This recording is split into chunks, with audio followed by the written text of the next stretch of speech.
अरे गिल्ली भ गेले गुरुगुर अचेला चिन्नी भ गेले गुरुगुर अचेला चिन्नी भ गेले पैर छुबकला थे टांग घिचब निज ही तक पैर छुबकला थे टांग घिचब निज ही तक पैर छुबकला थे टांग घिचब निज नी तक नव नव खेले खेल नव नव खेले खेल अहल दिल्ली भ गेले नव नव खेले खेल अहल दिल्ली भ गेले गुरुगुर अचेला चिन्नी भ गेले गुरुगुर अचेला चिन्नी भ गेले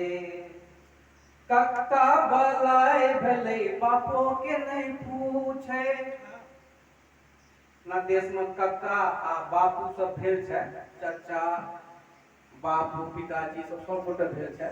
त कक्का बलाय भेले बापो के नहीं पूछे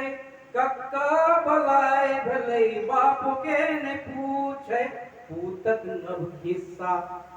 ई पूतक नव खिस्सा से चिल्ली भ गेले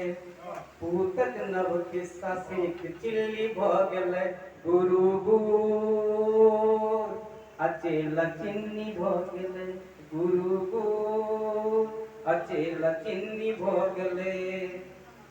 और देश के की बनेबाक छले की भ गेले से पंक्ति में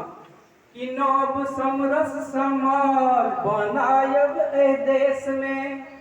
नव समरस समाज बनायब ए देश में उनक स्वार्थ पानक ठुकरल खिल्ली भ गेले उनक स्वार्थ पानक ठुकरल खिल्ली भ गेले गुरुगुर अचेला चिन्नी भ गेले क्या ना भेले से पैंत क्यों कि धैर एक रंग झंडा संग नभ काटेवा धैर एक रंगा कपड़ा झंडा संग नभ कटेवा जे लोहिया से दूर दिल्ली भ गेले जे लोहिया से दूर दिल्ली भ गेले गुरुगुर अचेला चिन्नी भ गेले और अंतिम पॉइंट कि कहे पप्पा ओकर नए नए अपने हाले में 3-4 दिन भेले है दिल के छोड़े के जे जात पान छोड़ दियो बम छोड़ दियो तखने बाँचब सनातन।